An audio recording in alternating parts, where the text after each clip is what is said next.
Sesi pertama kita akan membahas tentang pentingnya ketelitian dan evaluasi menyeluruh di fase praoperasi sebagai kunci keberhasilan tindakan bedah khususnya pada kasus-kasus katarak dan kornea.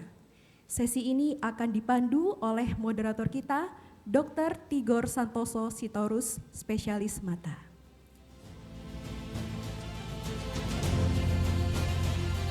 Berikut akan kami bacakan CV dari Dr. Tigor Santoso Sitorus, spesialis mata, pengalaman kerja sebagai staf Divisi Katarak Kornea dan Bedah Refraktif di Rumah Sakit Mata Undaan Surabaya, di Rumah Sakit Sukma Wijaya Sampang, dan menempuh pendidikan dokter di Universitas Airlangga 2014, dan yang terakhir International Islamic University Malaysia Refractive Surgery Fellowship 2024-2025.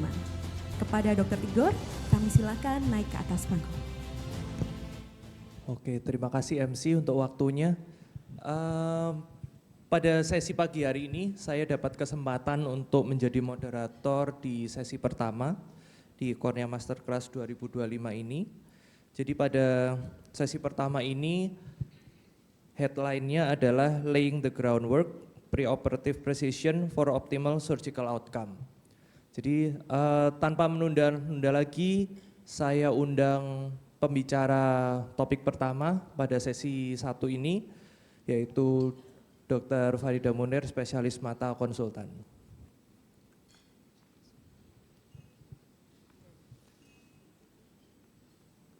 Jadi berikut ini adalah CV beliau. Beliau memiliki pengalaman kerja sebagai koordinator medis CDC Rumah Sakit Mata Undaan sejak tahun 2023 hingga sekarang dan merupakan konsultan di bidang kornea, katarak, dan bedah refraktif sejak tahun 2015. Berikut ini adalah riwayat pendidikan beliau di berbagai center. Untuk Dr. Farida hari ini akan membawakan topik The Overlooked Layer, Preoperative Corneal Assessment in Cataract Patients.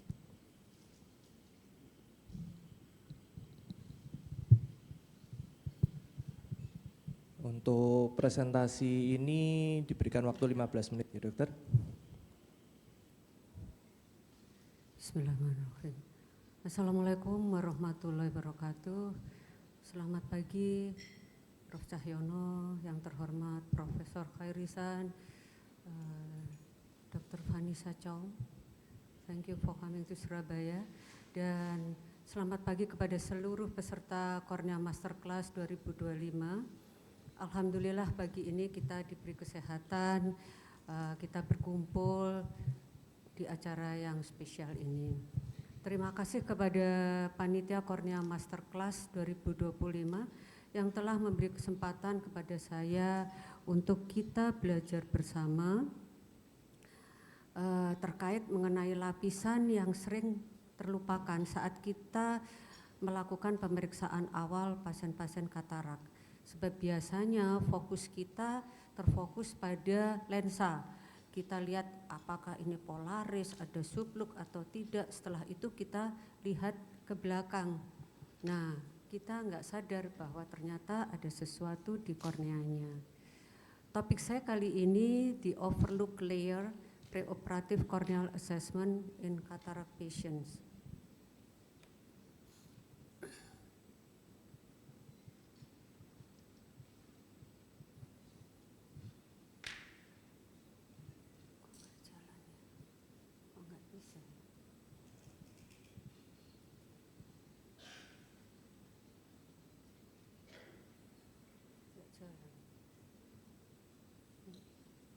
Yang mana? Ini ya.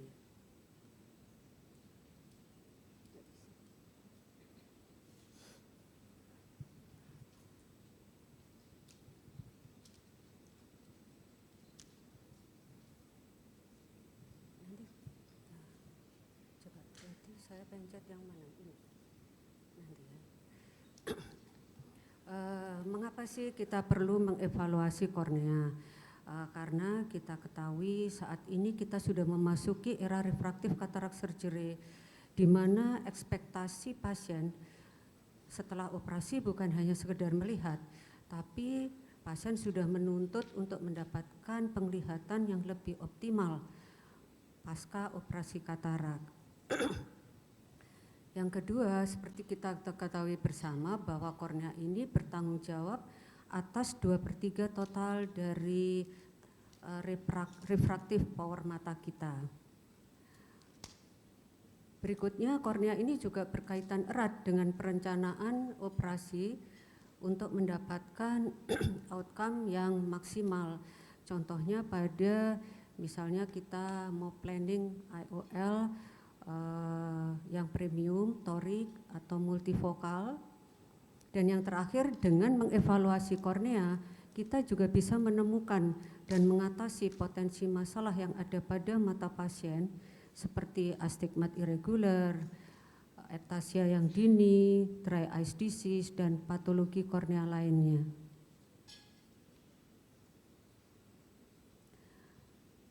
Di sini apa aja yang perlu kita nilai? Ada 3 hal utama yang perlu dievaluasi, yaitu yang pertama ocular surface dan tear film, yang kedua topografi dan tomografi, serta evaluasi sel-sel endotel kornea. Saya akan bahas satu persatu. Ocular surface assessment. Faktanya 60% dari katarak itu memiliki ocular surface disease, walaupun seringkali asimptomatik. Nah, kita ketahui bahwa ocular surface yang irregular itu akan membuat ketidakakuratan dari keratometri measurement kita, axis calculation, wavefront analysis, dan semuanya ini akan juga nanti berdampak hasil biometrinya nggak akurat, otomatis seleksi IOL kita juga kurang optimal.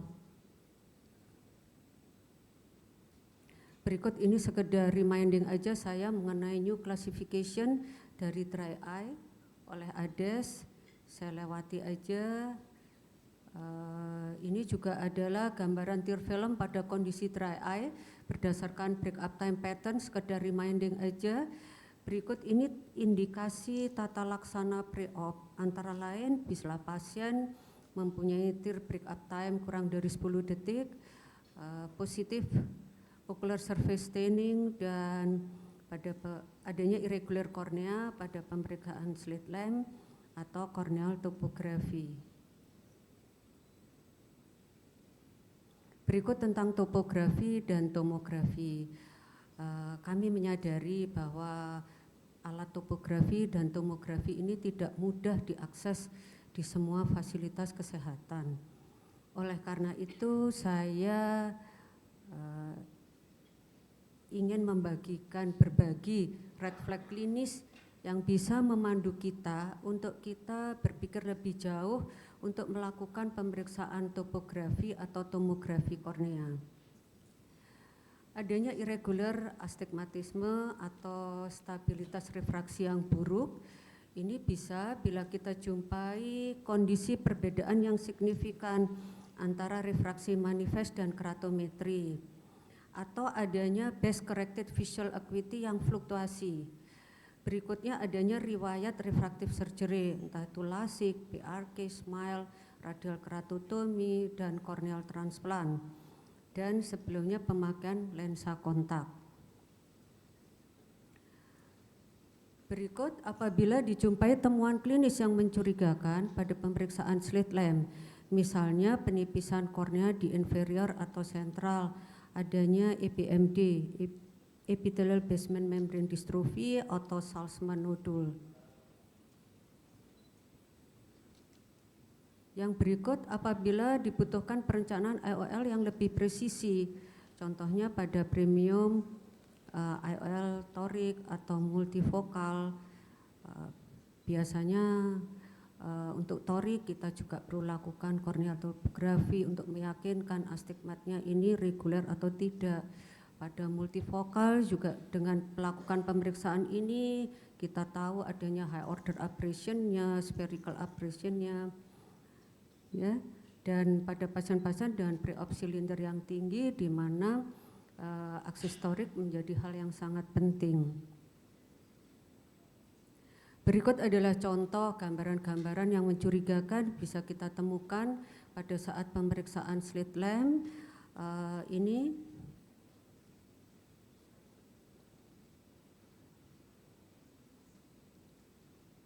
adalah gambaran epithelial basement membrane dystrophy. Memang kurang jelas di sini. Biasanya didapatkan gambaran map dot fingerprint. Ini kasus yang sering saya jumpai, keratokonus dengan central scarring, dan ini cone protrusi dari korneanya.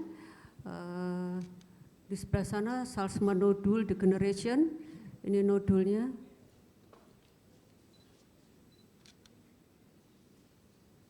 Dan berikutnya ocular squamous surface neoplasia.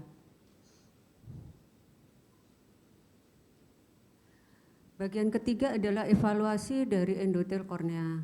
Secara alami, setiap tahun kita mengalami penurunan jumlah sel endotel sekitar 0,6%. Penurunan ini semakin cepat pada pasien-pasien yang telah menjalani operasi katarak, yaitu 4-25%, tergantung pada kondisi endotel sebelum operasi, lama operasi, komplikasi, dan ultrasound energi yang digunakan. Ada dua cara yang bisa digunakan untuk mengevaluasi endotel kornea, yaitu dengan specular mikroskopi atau slit lamp biomikroskopi. Specular mikroskopi ini bentuk alatnya merupakan pemeriksaan langsung terhadap densitas dan morfologi dari endotel kornea.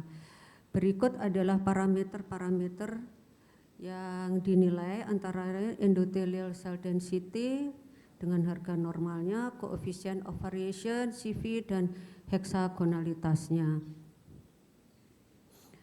Hasilnya akan keluar print-printan seperti ini. Ini gambar 1,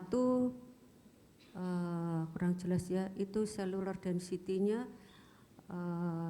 rendah, dan dijumpai ini coefficient variation yang besar, dan ada gambar jemblok-jemblok hitam itu Hutata.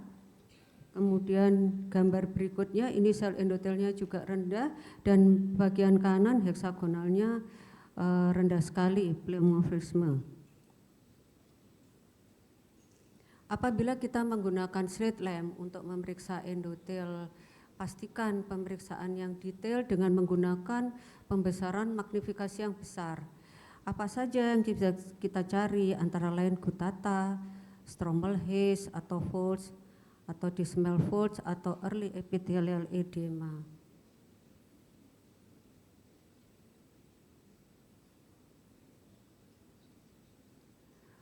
Dengan kalau kita menggunakan slit lamp, evaluasi endotel itu kita sebut specular refraction.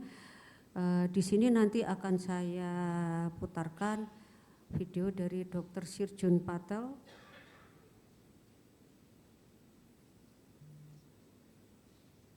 Caranya dengan menggunakan slit lamp dengan parameter sebagai berikut. Di sini di samping ini beamnya, brightness-nya, dan pembesaran yang besar 25-40 kali sampai nanti terlihat adanya purkinya.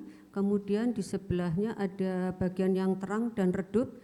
Kita fokuskan ke bagian yang redup, kemudian kita berbesar magnifikasinya sampai kita terlihat pola mosaik dari sel endotel.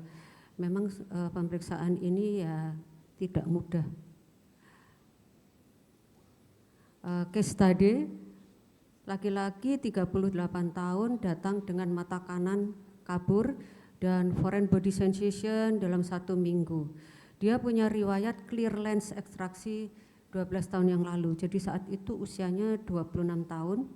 VOD hand movement pada anterior segment saya dapatkan Munson sign, Risuti sign, Fox-Trier, dan adanya IOL in the back.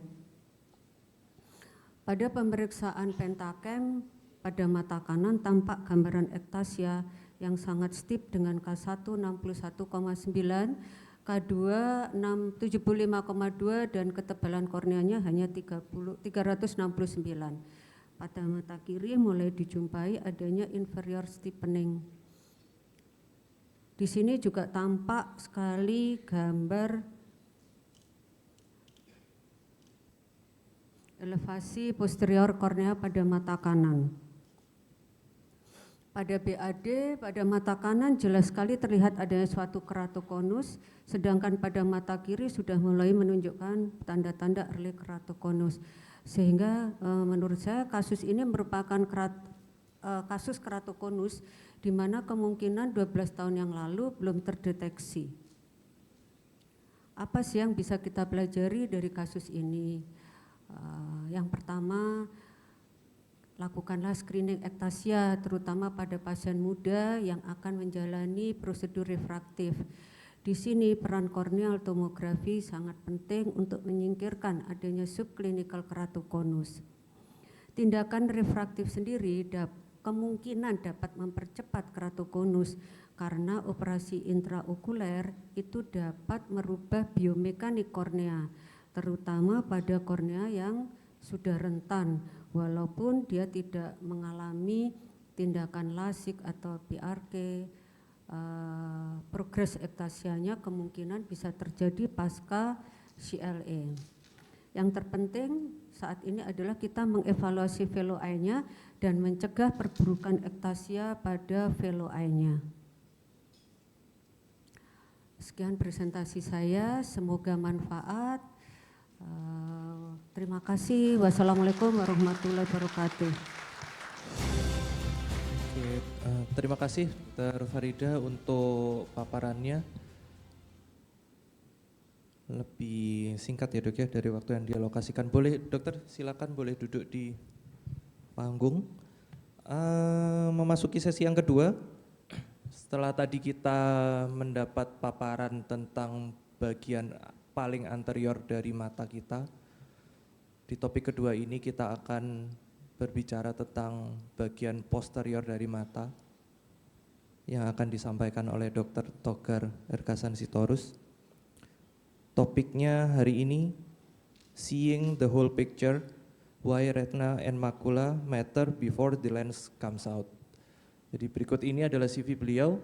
Saat ini beliau merupakan staf medis di Rumah Sakit Mata Undaan, menyelesaikan pendidikan dokter umum di Fakultas Kedokteran Universitas Airlangga di tahun 2014, menyelesaikan pendidikan dokter spesialis matanya di tahun 2021, dan baru saja di tahun 2025 menyelesaikan European Vitreoretinal Training School di Ankara, Turki. Untuk Dr. Togar, waktu dan tempat saya persilakan.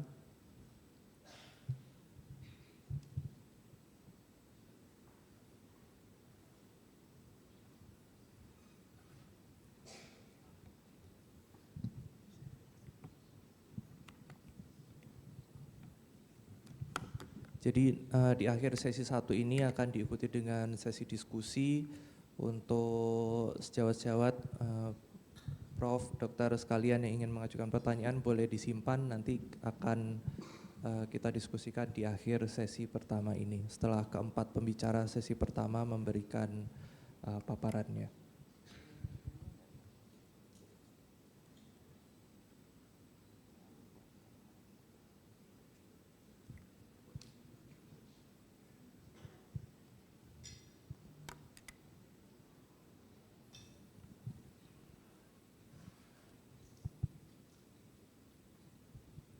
Terima kasih Bapak Moderator. Selamat pagi, saya ucapkan terima kasih atas kehadiran Bapak Ibu Profesor, kemudian senior-senior, dokter, dan teman sejawat tenaga kesehatan lainnya. Izinkan saya pada pagi hari ini akan sharing mengenai perspektif dari posterior segment dengan judul Seeing the Whole Picture, Why Retina and Macula Matter Before the Lens Comes Out. Jadi yang akan kita bahas kurang lebih pada sesi ini, yang pertama adalah review singkat mengenai retina dan peran-perannya terhadap penglihatan, kemudian berbagai kondisi di posterior segmen yang perlu kita evaluasi untuk melengkapi sebelum dilakukannya operasi katarak, antara lain diabetic retinopathy, AMD, retinal detachment, maupun beberapa kondisi lain. Kemudian juga kita akan bahas dari gangguan-gangguan di posterior segmen ini, apa dampaknya, terutama konteks terhadap timing of surgery, kemudian pemilihan IOL yang bisa diberikan pada pasien, dan treatment yang perlu kita berikan selanjutnya. Jadi untuk review singkat saja, sebagaimana kita ketahui retina terbagi menjadi dua. Yang pertama adalah central retina, terdiri dari foveola, fovea, parafovea, dan perifovea serta makula. Fungsi utama dari central retina ini terutama untuk fine visual acuity, contohnya pada saat kita aktivitas membaca, kemudian berperan pada photopic vision pada saat siang hari atau lingkungan yang bersinar terang, dan central retina fungsinya khusus di stereopsis dan color vision. Sementara untuk peripheral retina yang terdiri dari near, mid, far periphery hingga ora serrata, fungsinya utama di gross visual acuity, kemudian di lingkungan yang dim light atau scotopic, dan dia sensitif terhadap pergerakan sekitar di lingkungan. Beberapa kondisi yang akan dibahas pada materi kali ini, yang pertama yang paling sering adalah diabetic retinopathy, kemudian retinal vascular disease, age-related macular edema, high or pathological myopia, kemudian juga retinal detachment dan lesi-lesi yang berisiko menyebabkan terjadinya retinal detachment. Diabetic retinopathy sendiri kita tahu awalnya dari non-proliferative NPDR yang mild kita hanya bisa temukan berupa microaneurysm, namun bila pasien kontrol gulanya kurang baik atau sudah baik namun berlangsung cukup lama akan tetap bisa progres sehingga kita bisa temukan lesi seperti exudat, cotton wool spot atau cotton wool spot, microaneurysm. Namun apabila tetap berlanjut, kita bisa temukan neovaskularisasi baik di retina maupun disk. Yang seringkali kita temukan adalah pada kasus NPDR bahkan hingga PDR selama tidak menyebabkan terjadinya perdarahan atau gangguan di makula, pasien seringkali tidak sadar bahwa ada perburukan pada kondisi retinanya. Dan yang biasanya menyebabkan pasien datang ke kita buram karena katarak, tapi ternyata dievaluasi, oh retinanya jadi ada gangguan diabetic retinopathy dan perlu treatment lebih dahulu, atau apabila pasien juga terjadi DME. Pada neovaskularisasi PDR bisa terjadi rupture sehingga pasien mengeluh keluhannya buram seperti ada hitam-hitam layang, yaitu terjadi vitreous hemorrhage.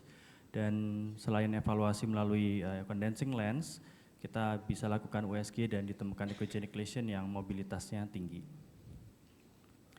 Apa yang perlu kita lakukan apabila pasien dengan katarak itu kita temukan di segmen posterior terjadi diabetic retinopathy? Yang pertama, kita tentu lakukan evaluasi dengan condensing lens atau indirect ophthalmoscope untuk melihat lesi-lesinya. Kemudian untuk staging lebih detail kita bisa lakukan FFA, namun memang tidak semua tempat menyediakan.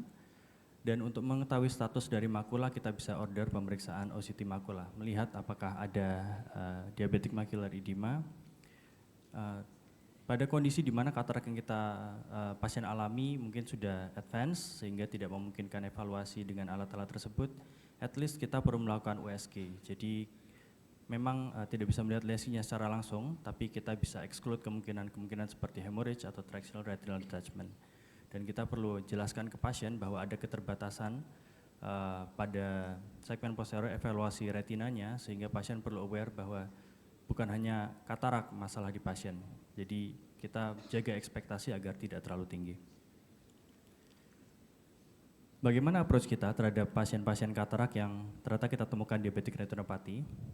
Apabila diabetic retinopathy masih NPDR dan tidak ada macular edema, kita perlu jelaskan kondisi retina pada pasien dan dapat dilanjutkan dengan cataract surgery. Namun harus ditekankan bahwa perlu evaluasi ulang pasca operasi terkait segmen posterior, apakah memerlukan tindakan lanjut atau tidak. Apabila kita dapatkan dari hasil OCT pre-op itu NPDR dan ada macular edema, maka kita perlu gunakan anti-VEGF intravitreal sebelum surgery karena operasi katarak kita tahu akan memicu mediator inflamasi, salah satunya VEGF, dan itu akan membuat DME yang pre-existing bisa semakin buruk.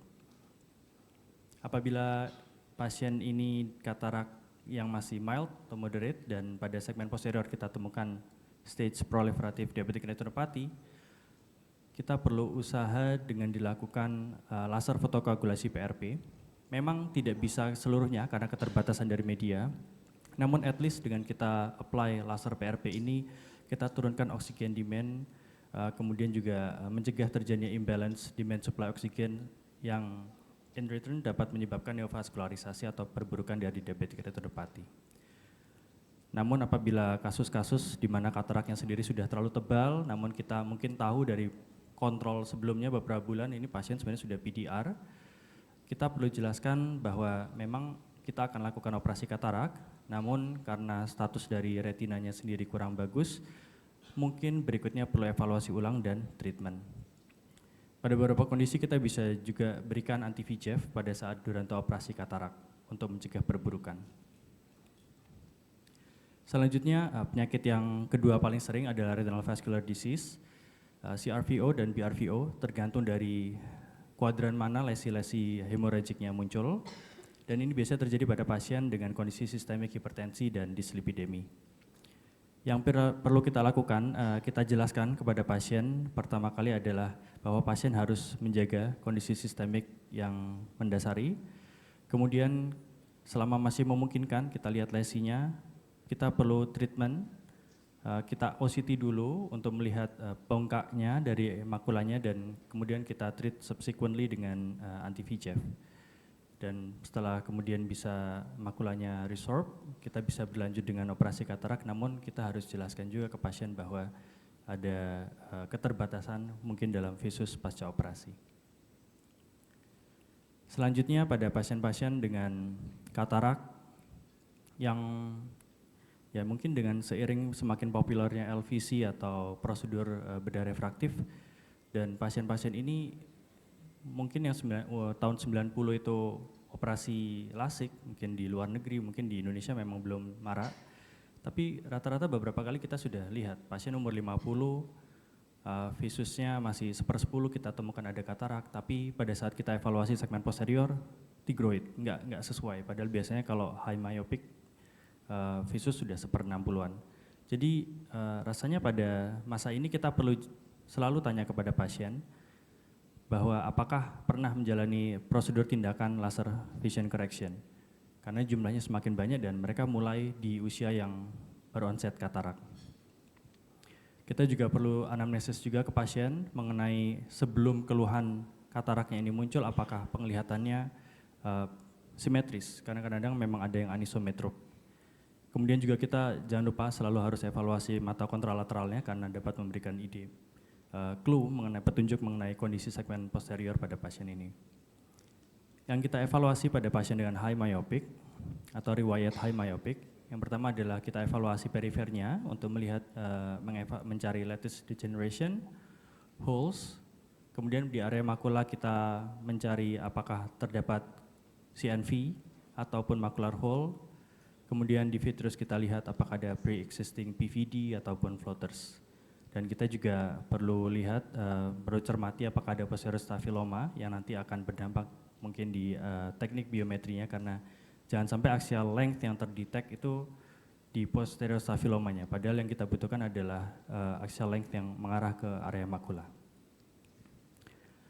Apabila pada pemeriksaan kita temukan lattice degeneration dengan holes, kita perlu lakukan laser fotokoagulasi sebelum dilakukan operasi katarak, karena sangat berpotensi memicu terjadinya retinal detachment pasca operasi katarak. Dan sebaiknya kita jeda, kita beri interval 1 bulan dari apply laser hingga dilakukan operasi katarak untuk memberikan waktu terbentuknya scar dari fotokoagulasi 2 hingga 4 minggu.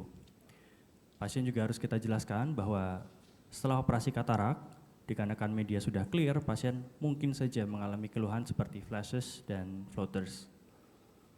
Atau apabila kita mungkin kurang yakin, kita perlu selain jelaskan ke pasien, kita juga bisa refer ke retina spesialis untuk pemeriksaan peripheral yang lebih detail. Kemudian pada pasien dengan high myopic kita juga dapat melakukan OCT untuk menilai dari kondisi makula yang paling sering terjadi CNV. Apabila kita temukan ada bleeding, hemorrhage, memang kita sebelum operasi katarak perlu diberikan anti-VEGF. Dan selain itu dipastikan juga kondisi perifernya. Kemudian apabila kita temukan macular hole dari OCT, terutama dengan yang macular hole index yang masih baik, dengan prognosis yang masih baik, kita idealnya memang dilakukan repair macular hole combine dengan pada saat operasi kataraknya. Selanjutnya untuk pasien retinal detachment yang juga terjadi katarak, sebagaimana kita tahu kadang-kadang kalau kataraknya muncul dengan sinekia itu biasanya karena peradangan, bisa jadi salah satunya disebabkan karena gangguan di segmen posteriornya yang kemudian memicu terjadi katarak. Jadi yang perlu kita lakukan selama masih media anterior yang memungkinkan, kita evaluasi posterior menggunakan indirect atau condensing lens. Namun apabila sudah terlalu dense katarak, at least kita perlu lakukan P-scan, USG. Apa yang perlu dilakukan pada pasien dengan combined retinal detachment dan katarak? Ya idealnya kita lakukan combined surgery. Atau apabila tidak memungkinkan, mungkin di institusinya tidak terdapat retinal specialist, maka kita perlu bisa lakukan operasi kataraknya, namun berikutnya segera kita refer untuk penanganan untuk retinanya. Selanjutnya untuk kasus katarak yang disertai dengan EMD, kita perlu lakukan pemeriksaan fundus foto, kemudian OCT untuk setidaknya bahan dokumentasi dan kita counseling kepada pasien bahwa ada penuaan di area makula dan atas kondisi ini memang sebaiknya kita tidak sarankan pemberian multifocal IOL. Pada pasien dengan dry AMD, benchmarknya dia itu irregular dari RPE, itu kita dapat berikan AREDS suplemen, namun kita juga perlu jelaskan bahwa AREDS bukan berarti bisa mereverse gangguan yang sudah terjadi, tapi hanya menghambat progresivitas. Dan pasien dapat dilakukan operasi katarak untuk at least dapat perbaikan dari segi perifernya, meskipun mungkin untuk fine vision berupa aktivitas membaca mungkin masih terganggu. Pada pasien yang menderita wet AMD, kita perlu lakukan injeksi anti-VEGF dulu hingga terbentuk resolusi dari edema makulanya atau terjadinya scar. Dan pasien berikutnya dapat dilakukan operasi katarak, namun juga sekali lagi kita perlu jelaskan bahwa prognosis dan visual acuity memang tidak bisa maksimal 100%. Pada kasus-kasus dengan traumatik katarak, kita mesti aware bahwa bisa saja apapun bisa terjadi. Jadi kita perlu lengkapi pemeriksaan apabila dense sudah katarak, kita at least ultrasound untuk melihat dari anatomi posteriornya apakah ada hemorrhage atau retinal detachment. Pasien juga harus dijelaskan mengenai berbagai outcome yang mungkin terjadi. Apabila masih memungkinkan medianya, anterior medianya masih memungkinkan, kita evaluasi disk, makula dan periferi. Namun apabila tidak, kita perlu lakukan B-scan. Kita juga perlu aware terhadap tanda-tanda inflamasi atau IOP, mungkin pasien dengan riwayat trauma, leakage-nya tidak ada dari luar tapi IOP-nya rendah, bisa jadi pasien ini di belakangnya ternyata menderita retinal detachment. Kemudian kasus lain yang mungkin agak jarang dan alat pelengkapnya agak sulit untuk mengetahui etiologinya, yaitu macular dystrophy. Apabila kita temukan, kita perlu jelaskan ke pasien ada gangguan di makula yang mempengaruhi juga terhadap outcome visual acuity. Kita perlu dokumentasi dengan melakukan foto fundus dan dilakukan OCT. Kapan kita mesti menduga bahwa ada yang tidak beres di segmen posteriornya? Yang pertama tentu ketika kita lihat severity dari kataraknya tidak sesuai dengan BCVA pada pasien atau komplain pada pasien ini sudden onset. Jadi pada kasus-kasus hemorrhage biasanya sudden onset, sementara kalau katarak biasanya keluhan blurriness-nya gradual. Jadi di zaman sekarang di mana pasien-pasien semakin demanding, pasien kadang-kadang jadi merasa kurang puas ketika setelah operasi katarak, ternyata baru kemudian di-refer ke vitreoretinal. Jadi kita lebih baik dari awal kita lengkapi seluruh pemeriksaan yang memungkinkan, untuk at least memberi counseling mengenai kondisi yang memang terjadi dan ada batasan-batasan apa yang kita curigai bisa mempengaruhi outcome dari operasi kataraknya. OCT mungkin juga perlu kita lakukan secara rutin untuk pasien-pasien yang kita rasa demanding ini, ketika retina memang masih memungkinkan untuk dievaluasi melalui media refraksi, melalui media yang sudah ada katarak tipisnya tersebut. Kemudian juga tidak disarankan atau at least berpikir ulang sebelum kita berikan IOL premium pada pasien-pasien yang kedepannya mungkin memerlukan tindakan operasi. Contohnya pada pasien yang dengan advance PDR. Take home message-nya yang pertama adalah kita perlu evaluasi posterior dengan condensing lens atau ophthalmoscope, kemudian OCT apabila media masih memungkinkan, B-scan ketika katarak sudah dense, kemudian kita juga perlu evaluasi mata sebelahnya untuk melihat at least pada kasus-kasus seperti diabetes retinopati atau high myopia, apabila mata yang dikeluhkan ini kataraknya sudah terlalu sulit untuk mengevaluasi retina. Kita juga perlu menterapi atau mengelola systemic conditions atau gangguan okuler sebelum, durante, dan setelah operasi katarak. Dan jangan sungkan untuk melakukan referral dan meminta opini dari sejawat posterior segmen ketika dirasa diperlukan. Jadi in the end kita memang perlu banyak informasi, kita lengkapi semua pemeriksaan sehingga kita bisa melakukan operasi katarak yang baik, dan bahkan pada kondisi di mana mata satu sudah tidak bisa melihat karena neglected, at least di mata yang satu ini monocular patient ini bisa happy atau at least puas, atau setidaknya dia tahu what to do mengenai agar dia bisa mencegah agar tidak totally blind eye pada kedua mata. Demikian presentasi dari saya. Terima kasih. Wassalamualaikum warahmatullahi wabarakatuh. Terima kasih Dr. Togar. Semoga audiensnya nggak tidur betulan ya, seperti di slide terakhir. Oke, setelah tadi kita membahas bagian posterior, sekarang waktunya untuk presentan ketiga. Associate Professor Datuk Dr. Khairizan Muhammad Kamal akan membawakan topik Precision Under Pressure, Navigating Biometry on Challenging Cataract Cases. Jadi beliau merupakan Director dari Cornea External Disease and Refractive Surgery di International Islamic University of Malaysia di Kuantan, Pahang. Dan saat ini merupakan Presiden dari Malaysian Society of Cataract and Refractive Surgery. Jadi beliau memiliki karir panjang di bidang kornea dan bedah refraktif, sempat menyelesaikan fellowship Cornea External Disease dan Refractive Surgery di UCLA. Untuk waktu dan tempat. Please, you may proceed, Prof. Thank you so much, Dr. Tigor. Thank you for the invitation. Thank you, Dr. Tigor, to invite me to become part of the family, the Sitorus family. I have to change my name to Khairizan Sitorus after this, sharing podium with them. I would like to thank the CDC for actually inviting me to be here today. It is always good to be back in Surabaya.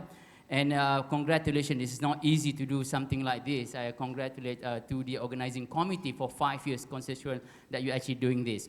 Now, a lot of people actually ask me this. So what is actually the difference between my talk and YouTube?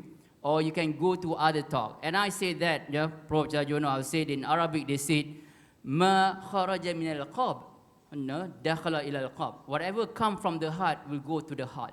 So that is actually the venue that I'll actually look at in terms of actually presenting to you. And this is actually my disclosure. Now, the issue with this, because we are in the corneal masterclass, that what I will try to do is actually to bring you back all the biometry related to the cornea as much as I can to highlight the importance of it. But it's not easy because the topic was given precision under pressure, navigating biometry and challenging case. And then just before we come to this particular talk, the organizers sent me this. This is actually terms of reference, why I should cover this. By looking at this, we're going to be talking one day, just looking into this. If I actually just navigate that, looking at what should I actually emphasize to you within 15 minutes, it will be to 4 categories. What to look for when you review biometry, what are the challenges in the biometry, best practices and tips, and choosing the right biometry. Not only that, in the terms of reference, they actually highlight it very well. I got to know the one that actually do these terms of reference is Tigor. So, okay, Tigor. So just to let you know where I'm coming from. Now, can I just have hands up? How many of you do not have access to optical biometer? So everybody have optical biometer. You must be lucky and very good. The way that we do it in Malaysia is we have to understand that the whole region from the East Malaysia and the West Malaysia, not everybody actually have optical biometer. You know, they sometimes have to actually settle with immersion A scan. And that's why we do this course every year. This is the 13th year that you use the National Ocular Biometry, and we have Intermediate National Biometry every year to cater the expert in the field and to cater the beginning in the field. So we try to do that with you in short period of time. So if you look at that, when you choose the right biometric method, the first category is we need to know the ocular condition, because not all technology is applicable for that particular ocular condition, and that can become challenging when you have it. You have to understand the biometric technology. We have to look at the consistency of the data and the predictability of the outcome of that data, because it depends on that for you to actually perform. It does not matter. In our course, if you use immersion, you have to be sure that that immersion is repeatable. If you use a manual K still, you have to ensure that manual K can actually be reliable and reproducible for you to get the consistent data. Now, if you look at that, that's why everything have to be looked and curated well so you get the target that you want. Come back to our terms of reference. If you look at this, you can see that this is definitely some of the cases that you usually do in comprehensive, even in the cornea. When you look at the dense cataract itself, there's so much of discussion about the dense cataract. From the issue with the data that you have, the variations in the anatomical structure, as well as the ability of the technology that you have to ensure that you have that. And they have actually they have few tips and tricks for you to do that. And I hope to share with you quickly on this. Then we have the four of them is under cornea irregularity. The cornea irregularity, it has to be the way that you detect this. Now, we can discuss about this a lot. How do you actually look at the post-LVC, cornea scar, high astig, and angle kappa? But at the end, does people who actually looking at the result aware of what's going on? And then silicone oil, I'll touch a bit, even Dr. Togger actually talk about it, and uncooperative patient. So, in short, we're going to actually look at difficulty eyes, and then we look at actually the consultation and planning very quickly. Now, if you look at the guide and tips in taking measurement, even though many of us did not do this, it is actually your technician and optometrist doing it. You have to understand there is a process in all the technology. You prepare the patient, you calibrate the instrumentation. The calibration of instrument is very important because many of us forgot about that. Then you have deviation in the number. Patient preparation, we just look at the numbers. We do not know the difficulty that the patient have. Proper alignment and focus, you actually look into the quality checks, and that is actually our responsibility. If the flow of the biometry that we do not actually streamline, then we can be sabotaged by the technician. And the last one is documentation and reporting. But to understand this, you need 4P. That is actually patient, product, process, and personnel. Meaning that you have to understand the patient. They can be easy and become difficult depending on the ocular condition, the product that you use, whether you use optical biometer, swab source technology, or the A-scan still, and then you have to understand the process and personnel. I'll give you one example on this. If you look at in IOMaster 700, you actually see this. This is actually for you to check the alignment. Because when you check the alignment, you can be sure that you are measuring where the patient fixate. And that is where we talk about the angle kappa, because sometimes patient did not fixate the way that it actually falls in the center of the pupil. And then the geometric center of your IOL might be displaced. And that's why it's very important to look at this and look at how it's actually calibrated as well. And this has been done by the technician. So you have to see what's going on, and we will talk about this as well. The best thing is, since all of you have optical biometer, which is good, there's always incorporated the small AI in there to look at the quality of that. You have the signal okay, signal marginal, and then measurement field. Now, many of the time, all this difficult case, you will have the yellow signal quality marginal. You have to make decision how's going, what you're going to do. Now, remember, in doing this, you have to understand, which I will introduce later on, the way to do this, because you have value index and pattern for you to look at it. If you have this, where all I check up, even with that, the way to do it, you have to understand. Let me actually use this. Actually, it's actually easier. So you have to look at, the main thing is actually you look at the anterior surface, which is LED cornea, and you look at the 16 All that dot have to be good quality. If it's not, you still actually have to make sure that you understand there is actually an area that you don't have a good raw data.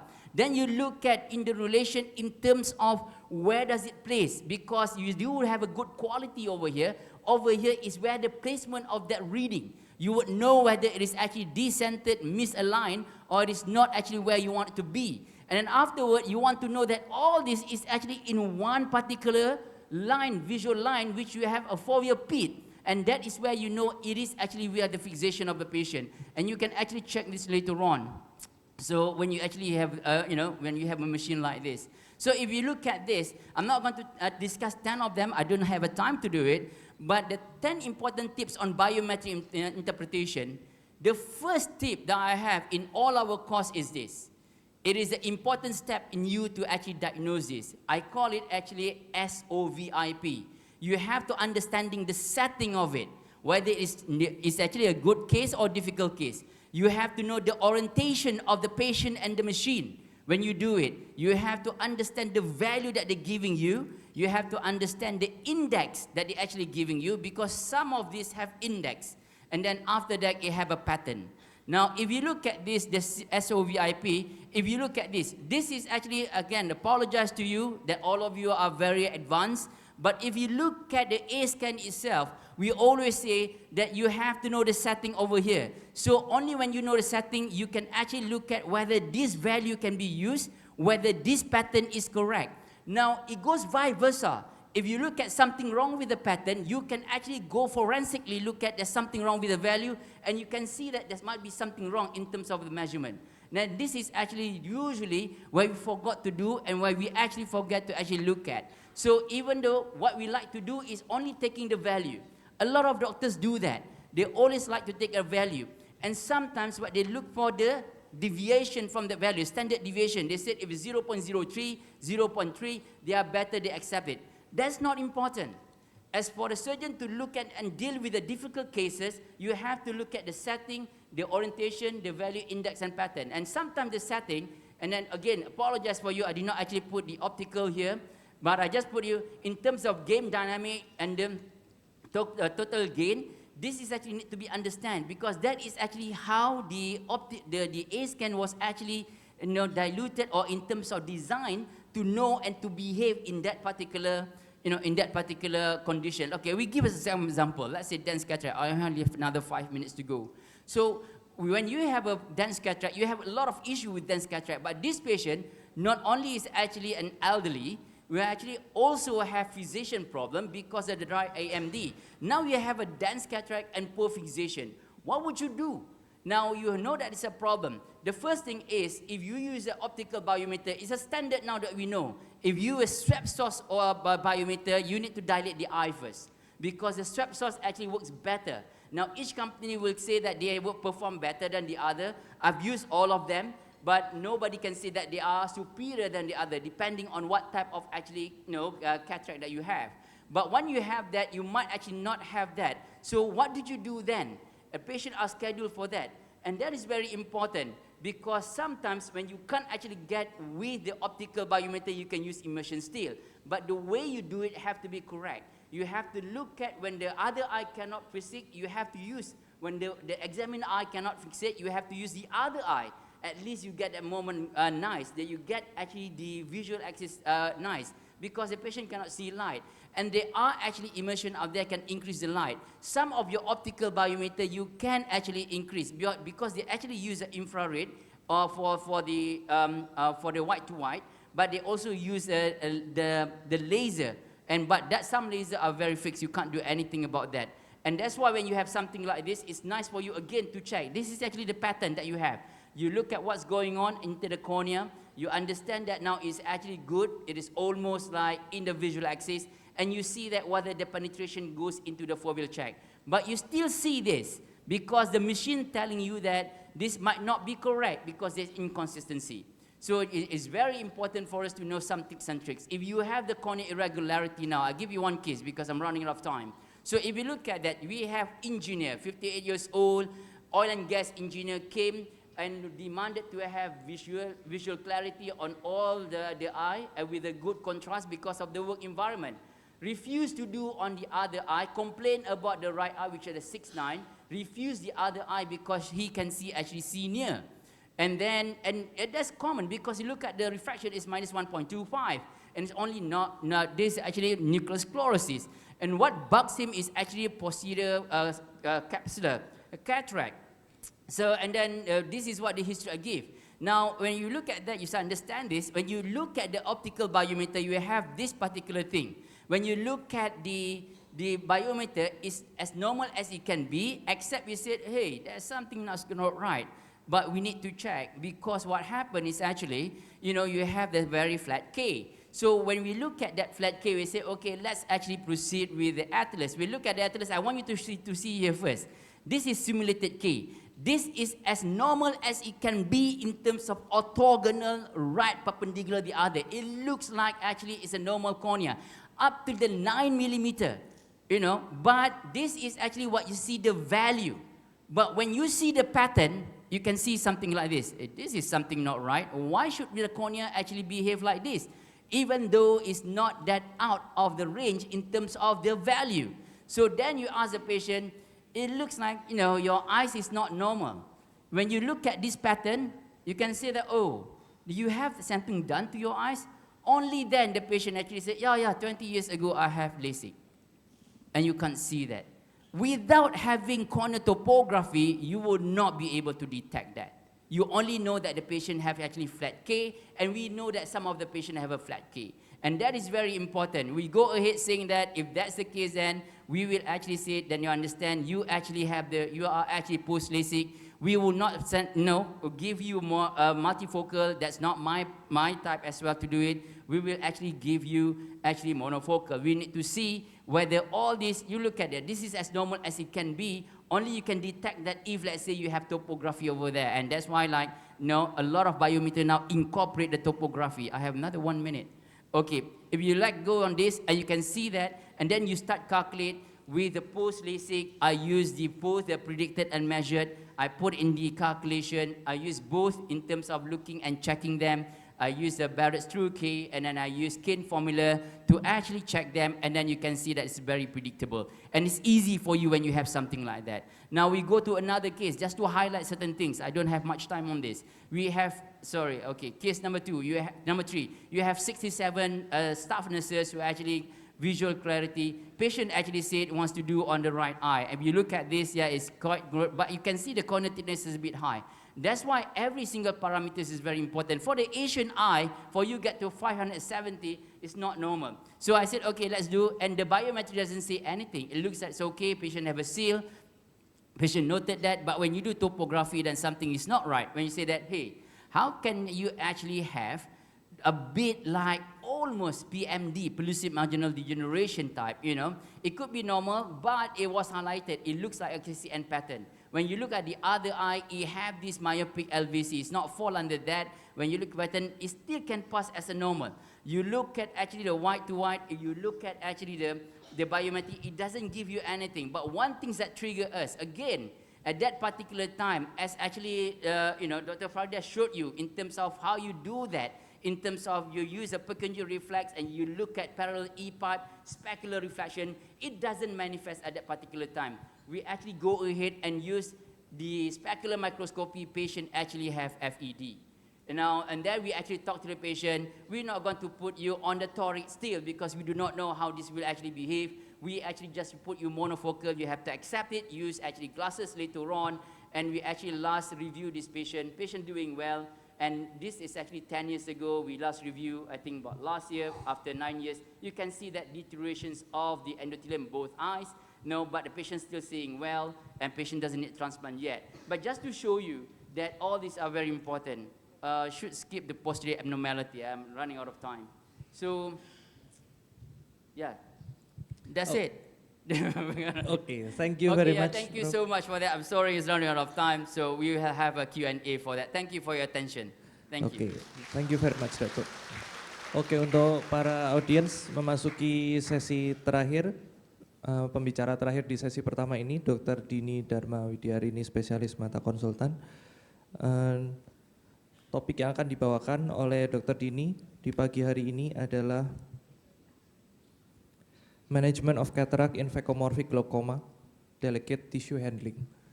Jadi berikut ini adalah CV dari Dr. Dini. Beliau sekarang merupakan kepala dari CDC Rumah Sakit Mata Undaan, merupakan konsultan dan staf di Rumah Sakit Mata Undaan.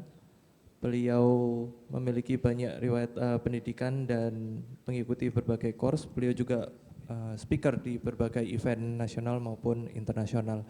Sekedar mengingatkan, Prof. Hairizan masih ada satu sesi lagi di sesi ketiga setelah lunch, jadi untuk para sejawat mungkin berkenan untuk menyelesaikan acara ini hingga sesi ketiga gitu. Untuk para penanya, jika nanti ingin mengajukan pertanyaan boleh mendekati mic terdekat, ada 3 mic di sekeliling ruangan ini. Terima kasih. Silakan Dr. Dini. Terima kasih Dr. Tigor. Assalamualaikum warahmatullahi wabarakatuh. Selamat pagi semuanya. Sekarang tiba giliran saya. Habis dari Prof. Hairizan, semoga semua tetap semangat, bangun gitu ya. Sekarang kita mau membahas mengenai bagaimana manajemen katarak pada pasien dengan glaukoma phacomorphic supaya kita terus menjaga struktur dari mata pasien kita. Sedikit teori, lens induced glaukoma itu ada beberapa, diantaranya ada phacolytic glaukoma, lens particle glaukoma, dan yang kita bahas hari ini yang phacomorphic glaukoma. Yang terakhir ada glaucom flecken. Bagaimana mekanisme terjadinya phacomorphic glaukoma ini? Adanya penebalan dari diameter anterior posterior itu akan membuat iris tertekan dan menyebabkan bilik mata depan ini menjadi dangkal. Kemudian akan berakhir dengan pupil blok dan terjadilah sekunder glaukoma, angle closure glaukoma. Kemudian yang paling sering pasien datang itu keluhannya nyeri, bahkan bisa sampai sakit kepala, bisa juga kalau sangat tinggi tekanannya matanya merah, kemudian kabur, tapi kaburnya ini ya memang dia mulai ada kataraknya. Nah ini perlu untuk pengenalan karena seringkali kita terkecoh, oh ini glaukoma, tapi ternyata sebabnya adalah kataraknya. Jadi para sejawat bisa menolong nanti terkait kataraknya. Kemudian untuk penampilan klinisnya itu tekanan bola mata tinggi, kornea bisa terjadi bengkak gitu, dan anterior chambernya sangat dangkal. Dan untuk membedakan dengan phacolytic dan yang lain-lain lens induced glaukoma, mata sebelahnya ini itu normal angle-nya. Kemudian pupilnya biasanya mid dilatasi dan lensanya tampak cembung atau intumescence. Untuk manajemennya, initial treatmentnya itu kita harus menurunkan tekanan bola matanya. Juga kita perlu memberikan obat-obat antiinflamasi. Tetapi terapi definitifnya tetap ekstraksi katarak. Jadi begitu tekanan bola matanya turun, segera kita lakukan ekstraksi katarak. Nah, untuk metode pembedahan kataraknya mau yang bagaimana? Ini sangat bergantung pertimbangan kemampuan kita. Kita mampunya teknik yang apa? Kemudian kita perlu melihat endothelial cell count-nya, kemudian kedalaman bilik mata depannya seperti apa, struktur matanya di anterior seperti apa, dan kekerasan dari nukleusnya. Untuk pertimbangan melakukan phaco apabila endothel cell-nya masih cukup baik. Kemudian kalau M6 ini sebenarnya sangat fleksibel untuk semua endothelial cell count, kemudian termasuk juga yang ekstrakapsuler. Lalu untuk kedalaman bilik mata depannya, kalau masih cukup dalam kita bisa masih walaupun dangkal tapi enggak terlalu, kita masih bisa phaco. Tapi kalau sangat dangkal lebih baik pilihannya adalah M6 atau ekstrakapsuler. Kemudian juga tipe nukleusnya, kalau soft sampai medium kita masih aman lanjut phaco, tapi kalau yang keras atau hard sebaiknya M6 atau ekstrakapsuler. Perhatian khusus pada kasus phacomorphic glaukoma biasanya zonulanya tidak stabil. Kemudian saat operasi ada resiko terjadi expulsive hemorrhage. Ini beberapa catatan kalau kita melakukan phaco.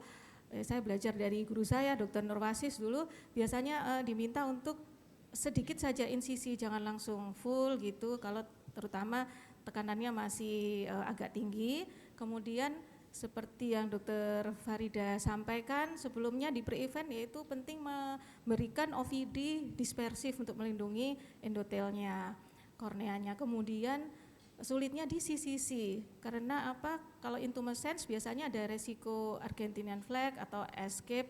Nah, itu sebaiknya dilakukan dekompresi dengan aspirasi dulu korteks yang milky ini. Kemudian pada saat melakukan operasi VECO harus lebih hati-hati, kenali situasi dengan optimal IOP. Jadi kalau dia kadang kita tinggikan gitu IOP-nya, endotelnya mudah loss. Tapi kalau direndahkan IOP-nya nggak stabil bilik mata depannya, jadi kita harus sangat perhatian saat operasi. Kemudian untuk M6 ini sangat bermanfaat untuk segala situasi, tetapi memang menurut saya pribadi M6 ini lebih banyak menuntut skill dari operator yang lebih, learning curve-nya juga lama menurut saya M6 ini. Kemudian untuk ekstrakapsuler ini yang perlu diperhatikan adalah resiko eksplosif hemorrhage karena insisi yang lebar. Seperti sebelumnya sebaiknya paresentasa dulu baru dilakukan insisi yang lebih besar dan sebaiknya dilakukan jahitan persiapan untuk jaga-jaga begitu ada tekanan positif yang berlebih segera kita bisa tutup insisinya. Kita masuk ke film operasi. Ini VECO. Di sini pasiennya sudah stabil dengan timolol dan acetazolamide. Kemudian biasanya diinisiasi dulu sisinya dengan jarum, baru kemudian saya menggunakan Utrata. Lalu teknik operasi saya biasanya stop and chop. Nah, sebentar. Nah, untuk kasus ini karena saya merasa ini kok goyang-goyang gitu ya, zonulanya nggak stabil, saya nggak berani mutar nukleusnya ini. Jadi setelah terbagi menjadi heminukleus, nggak berani muter, akhirnya saya bikin grooving setengah atau seperempat dari heminukleusnya, semicrater teknik. Saya nyalakan lagi. Pelan-pelan baru kemudian saya cracking menjadi 4, baru dimakan depannya. Begitu pula heminukleus sebelahnya, ini saya bikin semicrater. Nah, bila perlu kita lebih hati-hati digunakan manual cracking. Tadi saya menggunakan 2 instrumen yaitu Shinsky dan chopper. Kemudian untuk irigasi aspirasi malah bila perlu dibantu oleh Simco supaya lebih terkontrol. Lalu untuk kasus ini dipasangkan CTR. Setelah itu akhirnya kita bisa pasang foldable lens seperti biasanya. Untuk berikutnya ini memberi contoh saja untuk kasus yang intumescence supaya tidak terjadi radial tear di kapsul anterior. Kita masas dulu, korteksnya dikumpulkan di tengah, kemudian kita aspirasi untuk dekompresi, baru kemudian kita lanjutkan sisi seperti biasanya. Bisa dibuat seperti obat nyamuk, itu kecil dulu ke besar, atau kalau memang sudah tenang bisa langsung seperti operasi saya yang ini. Kemudian untuk M6 lebih aman dikerjakan untuk kasus dengan katarak yang keras, dan untuk vakuumorfik glaukoma ini untuk menghindari eksplosif hemorrhage karena dia lebih kedap. Nah, kita bikin dulu scleral tunnel. Kemudian untuk katarak yang keras saya tetap melakukan can opener gitu. Lalu untuk insisinya di dalam itu lebih lebar, jadi bentuknya trapesium supaya katarak yang besar ini bisa keluar dengan mudah. Saya melakukan nukleus prolapsingnya memanfaatkan irigasi menggunakan Simco. Akhirnya secara alami nukleus bisa terangkat, namun sangat besar, akhirnya saya menggunakan Visco untuk mengeluarkan nukleus ini. Dengan memastikan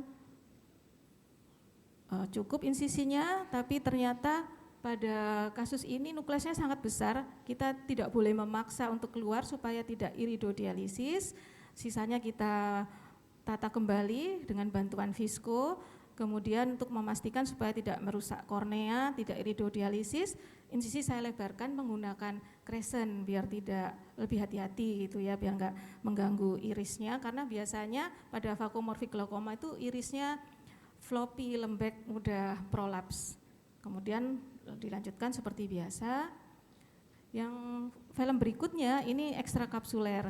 Biasanya saya membuat template dulu, kemudian ini sangat dangkal dengan sudah ada membran, kita lepaskan sedikit membrannya, kemudian kita lanjut can opener dan ini membebaskan membran dengan Vanna scissors, kemudian baru kita lebarkan insisinya. Saya lakukan prolapsing nukleus menggunakan Simco. Nah, begitu nukleus sudah di depan, kemudian dibantu dengan OVD untuk melindungi. Kemudian kita keluarkan dengan bantuan lens loop atau vectis, kita pasangkan IOL PMMA, ditata. Begitu setelah dekompresi, biasanya bilik mata depan dari pasien-pasien ini akan lebih dalam, kemudian ditutup seperti biasa. Kesimpulannya untuk penanganan vakuomorfik glaukoma ini, definitif treatmentnya adalah ekstraksi katarak. Kemudian pemilihan metode operasi sangat bergantung dengan kemampuan kita sendiri, dokter bedah ini. Kemudian kita lihat endotelial selnya, lalu bilik mata depannya dan struktur anteriornya seperti apa, kemudian nukleusnya, kekerasannya bagaimana. Jangan lupa gunakan OVD dispersif untuk melindungi kornea, kemudian lakukan dekompresi pada lensa yang intumescence pada saat CCC, kemudian dengan perhatian penuh saat operasi, seperti tadi IA-nya, kapsulnya melambai-lambai, nah itu bila perlu kita masukin visko lagi gitu, itu untuk mencegah komplikasi. Pesan untuk hari ini, dengan kita mengenali lebih awal vakuomorfik glaukoma, kita bisa mengantisipasi supaya tidak terjadi komplikasi dengan penanganan yang optimal pada saat operasi. Terima kasih, mudah-mudahan bermanfaat. Mohon maaf kalau masih banyak kekurangan. Terima kasih banyak Dokter Dini untuk paparannya. Silakan untuk audiens, para sejawat, para senior, jika ingin mengajukan pertanyaan, boleh mendekati mikrofon terdekat.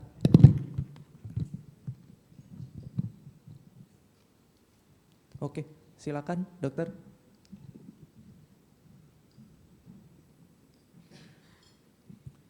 Boleh perkenalan ya dok ya? Oke, okay. Selamat pagi dokter, saya Vika dari RSUD Bangil, mohon izin bertanya kepada dokter Dini. Pada kasus dengan vakuomorfik glaukoma dokter, terkadang kita temukan pada saat persiapan pre-op-nya itu agak sulit untuk mengontrol TIU-nya, untuk menurunkan TIU-nya. Mungkin apakah ada tips untuk persiapan preoperasinya, kemudian untuk target TIU-nya sebaiknya berapa dokter untuk aman kita lakukan operasi. Terima kasih dokter. Assalamualaikum warahmatullahi wabarakatuh.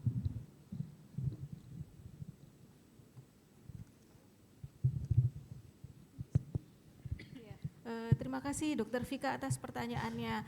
Untuk tipsnya biasanya saya kalau ketemu pasien dengan glaukoma vakuomorfik itu sesaat sebelum operasi, kadang tekanan bola mata juga masih tinggi, itu saya berikan langsung acetazolamid 2 tablet.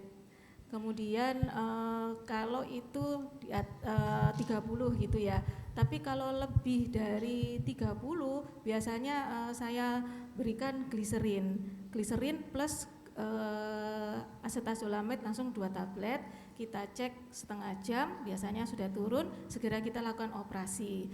Biasanya kalau masih ketemu di tempat praktek gitu di klinik, kita berikan obat anti glaukoma baik tetes maupun oral, lalu kita evaluasi dekat 3 hari, 5 hari, begitu normal langsung kita sarankan untuk ekstraksi kataraknya.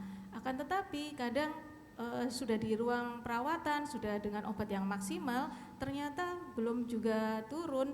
Nah itu karena saya bekerja di rumah sakit khusus mata, kami ada divisi glaukoma, konsul ke dokter divisi glaukoma.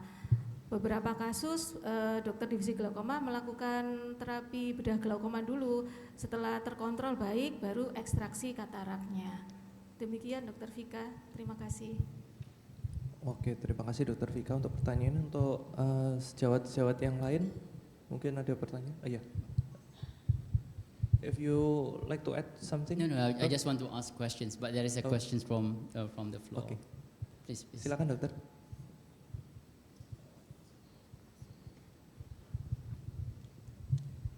Ya, selamat siang Dokter Dini. Saya Dokter Mutiara dari Rumah Sakit Kristen Mojowarno Jombang.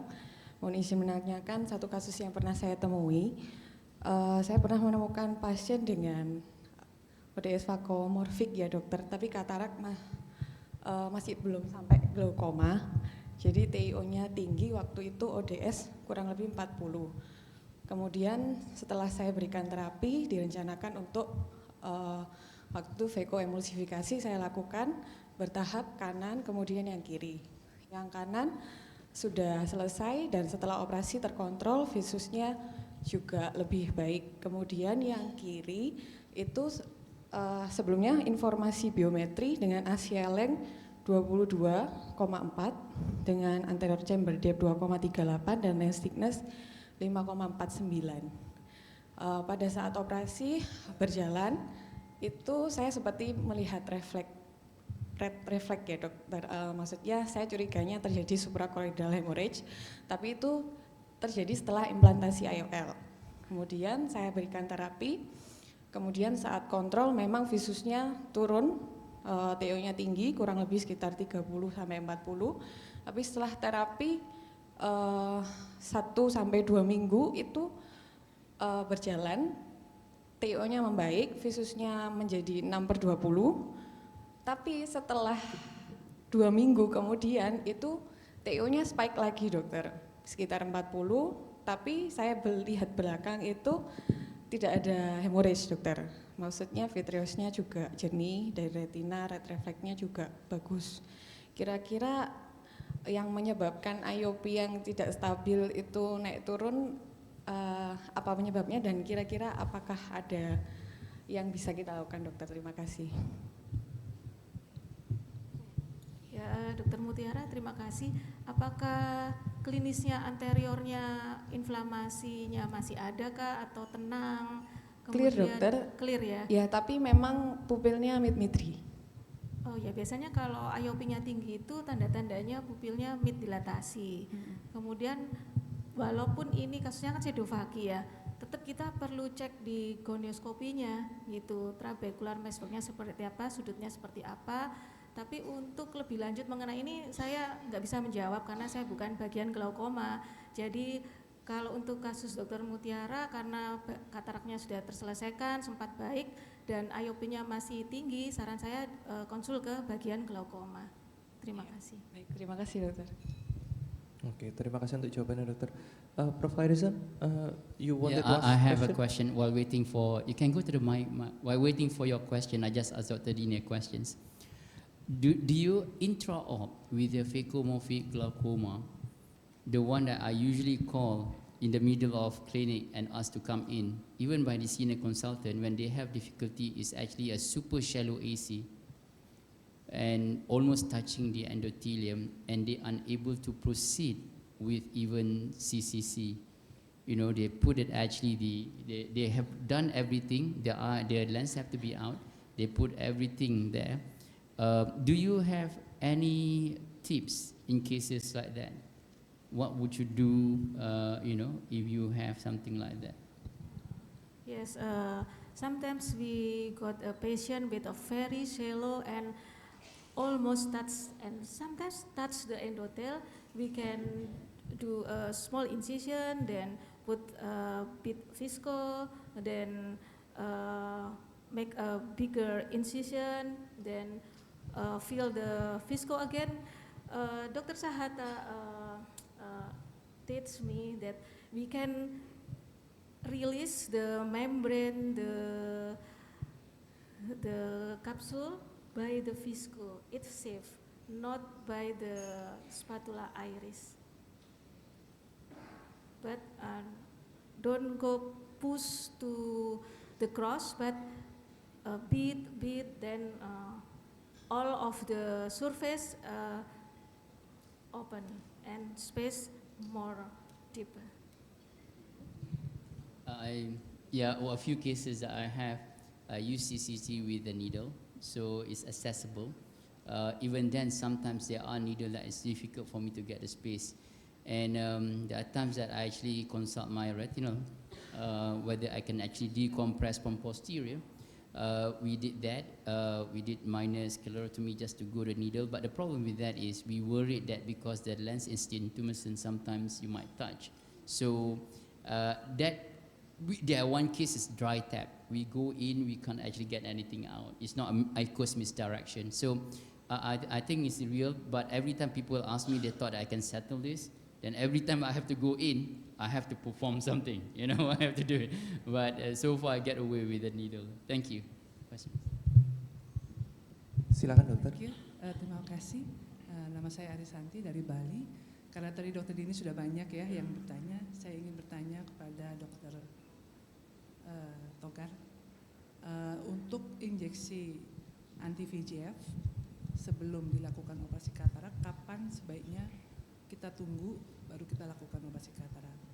And then I would like to ask about Prof. Khairizan, if we have a patient with high myopia and cataract, and we do the biometry, so what is the best formula for the patient? Because we don't have the keratometry measurement before the laser vision correction. I mean the patient with high myop and after do the laser vision correction and then they have cataract. What's the best formula for the IOL? Kemudian yang terakhir untuk Dr. Farida, maaf saya tanya semua ya. Dokter, untuk pasien keratokonus kadang-kadang kita tidak memiliki topografi yang atau tomografi yang bisa melihat posterior kornea. Apakah topografi dengan hanya anterior surface kornea saja itu sudah cukup untuk melihat data-data pre-op pasien untuk persiapan operasi katarak, atau bagaimana apabila kita menghadapi formfus keratokonus untuk pasien yang menderita katarak? Apakah ada tips untuk mengetahui bahwa ada penipisan di posterior yang mana kita tidak bisa lihat dengan topografi yang hanya memiliki bagian anterior saja untuk identifikasinya? Terima kasih. Oke, terima kasih dokter pertanyaannya. 3 pertanyaan, mungkin Dokter Togar dulu pertanyaan pertama. Baik dokter, tadi yang ditanyakan untuk injeksi intravitreal anti-VEGF sebelum operasi kataraknya dokter. Beberapa menyebutkan bisa dilakukan dalam sebulan sebelum operasi untuk membiarkan onset dari obatnya bekerja dulu sehingga menurunkan dari macular edemanya. Namun ada beberapa juga menyebutkan bahkan bisa 2 minggu sebelum operasi. Begitu dokter. Right. The question is actually post LASIK, high myop, what formula to use, yeah?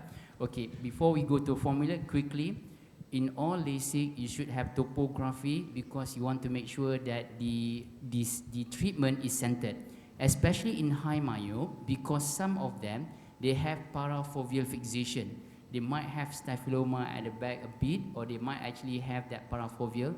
Usually, I get the topography to ensure that it's centered, and then I usually like to use IOL Master 700. I can see the fixation. As for you are correct, this is a very good question. As for the formula, I actually still think that Barrett's True KTK is actually the way to go, but I always vetted them with Evo and Kane. Both of them are available in the online version. Even the Varex through KTK, I would not use the machine one, I would use the online because it's easier to use and I can better that. Hope that answers your question. Thank you. Oke, thank you Prof. Khairizan.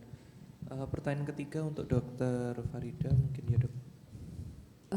Memang kalau hanya untuk topografi, kornea topografi itu hanya untuk anterior ya dokter ini.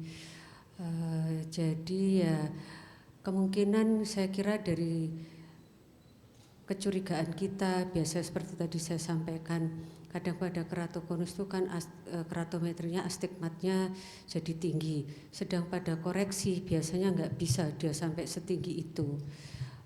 Untuk ya pastinya memang harus tomografi supaya kita tahu elevasi posteriornya. Pada pasien keratokonus dengan katarak, mungkin saya kira kalau saya pernah punya pasien ini, saya konsul dengan Prof. Khairizan, karena usianya sudah di atas 60 tahun. Beliau waktu itu menjawab, saya konsul per WA, saya kira keratokonusnya mungkin sudah stabil. Kalau mungkin masih muda, barangkali kita lakukan cross-linking.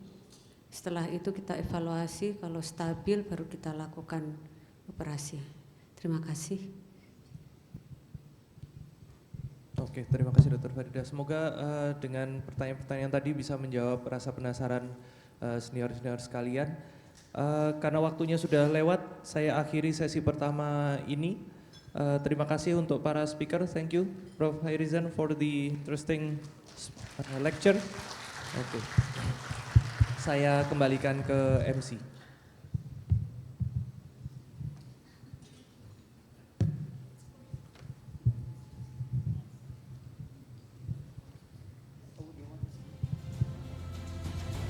Oke, sekali lagi boleh kita berikan tepuk tangan yang meriah untuk narasumber dan juga moderator kita. Terima kasih atas materi dan diskusinya yang luar biasa. Selanjutnya sesi penyerahan plakat sebagai apresiasi dan terima kasih kepada narasumber. Kami silahkan kepada moderator, Dr. Tigor, untuk menyerahkan plakat kepada Dr. Farida.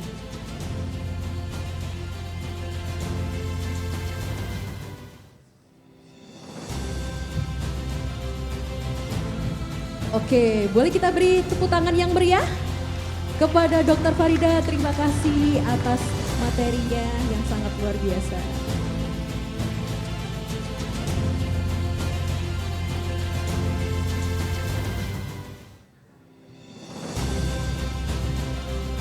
Baik, selanjutnya penyerahan plakat kepada Dr. Togar. Boleh beri tepuk tangan yang meriah untuk Dr. Togar. Baik, terima kasih dokter. Selanjutnya kepada Profesor Khairizan. Kami silakan.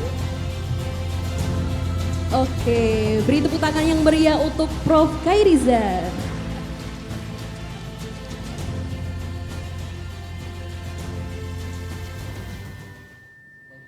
Baik, terima kasih. Selanjutnya untuk Dr. Dini, kami silahkan.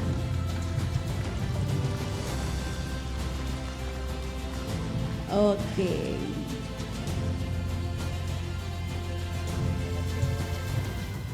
Baik, sekarang boleh minta tolong untuk foto bersama di depan.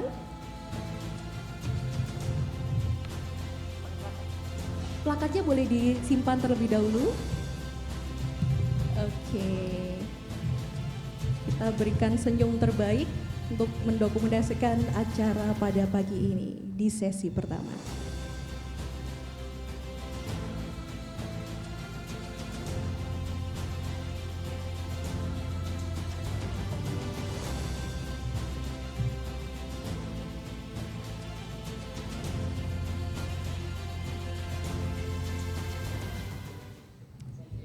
Baik, terima kasih untuk para narasumber dan moderator.